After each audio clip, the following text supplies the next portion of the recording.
Today I have the Kawaii Tarot, and we're going to be doing a little, 3-card pull, get to know the deck sort of thing, and I will explain a lot more about that in the next clip, and I don't want to ramble, so just, hi, thanks to the deck walkthrough, let's go, bye.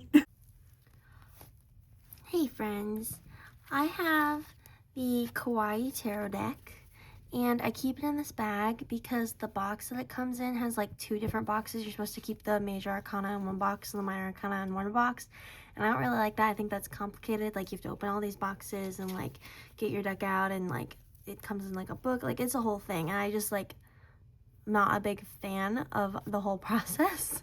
So I keep it in a little baggie. I have owned this deck, I want to say, for 2 years at this point. I have used it for a few readings. I haven't used a whole bunch, and I like to do these deck walkthroughs with decks that oh, I just bought this, let's get to know the deck together sort of thing. But the reason I decided to do a deck walkthrough with a deck I've already had and gotten to know over the years is our relationship is slightly severed. And this isn't a thing that you're going to see most witches talking about because, well, not a lot of witches see tarot decks the same way I do. We all see it in our own unique way. But also because I don't think other witches would have made the same mistakes I did. So while we look through the art, I just want to tell you about that. I bought this deck just because it's cute and I love kawaii stuff or whatever, and I used it a little bit. I didn't really like everything going on with the box situation, and that led me to get a little lazy, and I would drop cards and not pick them up, or I would lose them behind my bed, or I accidentally folded a couple, and that's weird for me because first of all, I treat my objects very nicely. Second of all, I treat my decks super nicely. I might as well treat them like people. I build strong, loving bonds with my decks.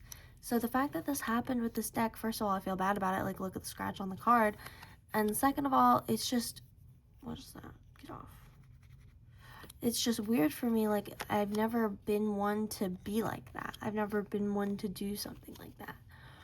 You'll also notice that the card is perfectly in order. That's because I, before starting this video, had to make sure none of them were missing because that's how little I trust myself. I'm literally so nice to all my decks. I've never had this happen with any decks. But this deck, I just kind of wasn't the kindest to her. I just would not have the energy to pick her up after I dropped her, so I wouldn't pick her up. And I'm never like that.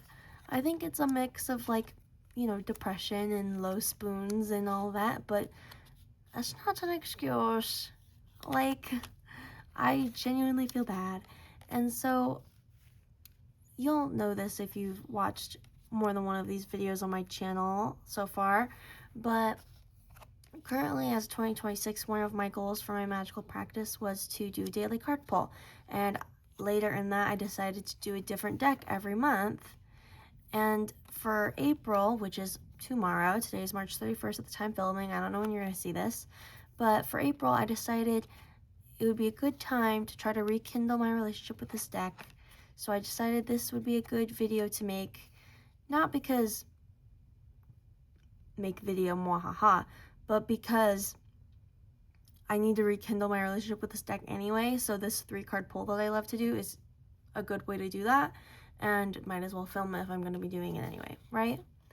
So if you've never seen one of these videos before, to get to know my decks, when I get them, I carry them around carry them around everywhere I go, including my bed with me for a week, and then I like to do a 3-card spread. I like to ask how the deck sees themselves, a card that represents who they are as a person.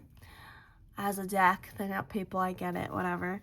How they see me as a person, getting to know me for a week, and then the kind of thing that they want to do. Some decks are I don't care, just use me as a deck, read whatever you want. And some decks are I only want to help you with your finances. And some decks are I only want to help you with your spiritual journey, la da da da da. So I like to ask, if they have a preference. And it's okay if they don't have an answer to that final question. If they don't have a preference, that's fine. Most of them don't.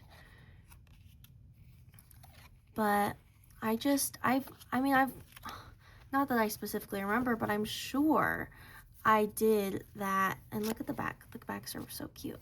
I'm sure I did that process when I first got this deck, but I'm doing it again because I think the way they've seen me may have changed.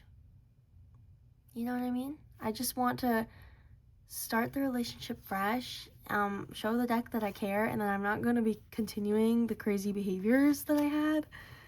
And I'm not saying I did this recently. Like, it's just been sitting in a bag probably for, like, the past year. Like, I haven't done anything crazy recently. I was not my kind self to this deck.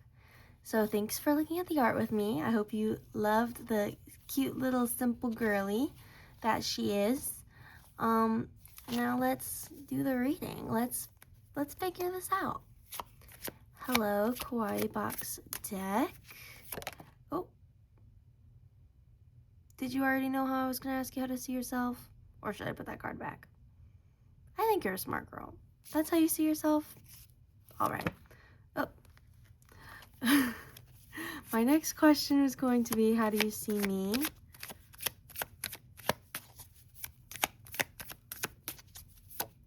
Thank you. Wow.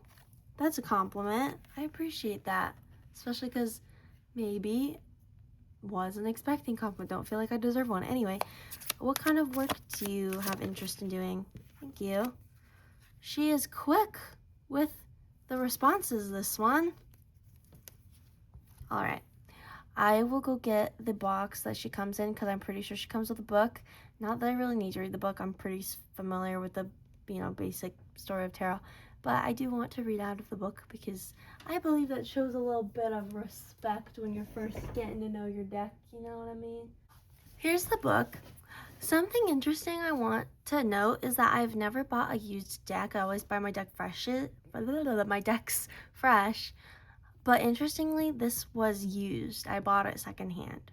Not like at a thrift, but like someone returned it back to the store and I bought the pre-opened.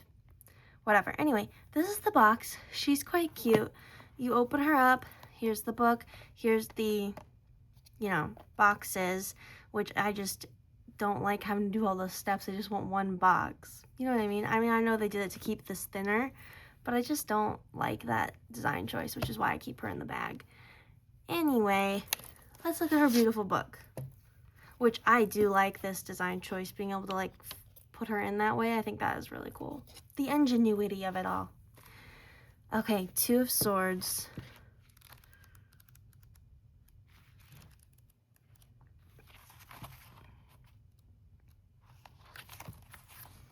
Two of Swords. Hard choice, stalemate, truce. Oh, this is sad. The Two of Swords represents a balance of almost equal force, like all two cards, because it is from the Two of Swords. These are powerful forces that you may have a hard time jumping over as mental hurdles. You may be finding yourself in the middle of a very tough decision with no clear outcome or fair ending. Truly open your eyes and ask yourself what you need to do to end this stalemate. The resolution will likely bring peace for you. The Two of Swords indicates a barrier that we create to protect ourselves. Whether you are guarding your emotions or keeping up a charade with another person, the fact of the matter is that you are only pretending everything is okay. It's time to stop avoiding the truth and make a final decision. Both choices may seem hard when making this a deadlocked situation. The lesson behind the Two of Swords is to open your eyes, seek more information and perspective to help you make your choice. Burying your head in the sand will do nothing as time continues to pass. That reads to me as very sad because that's the card that she chose that represents herself. So I almost want to say is because I bought this deck secondhand, maybe they had developed a bond with the person who had them originally, and now they're low-key sad to have started a relationship with me, and so it's everything that happened was them making a block themselves, but that also makes it sound like I'm trying to deny my fault and like is 100% my fault. So I'm definitely not trying to do that. So I don't want to interpret it that way, but that is kind of like what I thought. But what I actually think is maybe they're trying to decide if they're upset with me or not, or like if they forgive me, or like how to continue our relationship, which I find interesting because then for what they think of me is the 10 of Pentacles, which is like a very complimentary card. I don't know. This just makes me want to say sorry to the deck a million times. I am sorry. Like, I really am. I really am sorry. And it won't happen again. I have 14 decks in my collection, and I've only ever done this with one. So I feel like that's evident that this isn't a part of who I am. Like, this isn't something I routinely do to my deck. Do you know what I mean? I don't know if that makes sense. Anyway, we're gonna move on. 10 of Pentacles. 10 of Pentacles. Oops. Fortunate family, big money. The Ten of Pentacles is known as the Wealth card. This card is a very positive sign for your financial security. It also implies close and happy relationships with family and friends. The Ten of Pentacles is a reading may foretell an inheritance. There's almost no card besides the Ten of Cups that is further away from loneliness than the Ten of Pentacles. Oh, that was a mouthful. This card is one of family, abundance, and treasure. It feels like the good times will never run out. As a 10 card, the 10 of Pentacles is also a sign of the end of a cycle. You will begin something new soon. Thankfully, with the resources you have gained in the last life cycle, life is plentiful at the moment. This card only asks for gratitude. Remember that not everyone has the same chances you do. Your life is a blessing. Okay, so this really touches. So in this last part where it says like cycle ending, it reminds me of like me making mistakes with this deck is ending, especially as I am literally like going to be doing my daily card pull with this deck every day in April. That's like a new cycle, like a new relationship starting, like literally every single day for 30 days we're gonna pull a card. Like that's sweet. And then it says like being thankful and grateful and remembering that like they don't have the same chances. It's like me being grateful for the decks like giving me another chance, you know what I mean? And also just being grateful for my life in general, which I am. And then this part up here, it makes me think of like multiple things. I'm wanting to start a new job in the next couple months, so it's kind of making me think of that. And like that job is a higher paying job than the job I have now, so it's making me think of that. But also like the part about family, I like kind of feel further from my family than ever. I kind of always have been distant from my family my whole life. I've not really had deep family bonds that lasted. So that's like funny to me, but also it says friends and like whatever. But the abundance part, like I do feel exorbitantly abundant, and maybe the deck sees that because of all of the things I do and I'm so lucky to have and everything. But also, what did I want to say? As much as it feels aligned and doesn't feel aligned, I feel like it feels aligned in its own unique way. And also, what did I want to say? I wanted to say something along the lines of like, I think the deck sees how well I treat my other decks, so it's like hopeful and stuff. But I had a better way of saying that, and I don't remember. Whatever. Anyway, we'll go to the next one because I'm literally talking gibberish.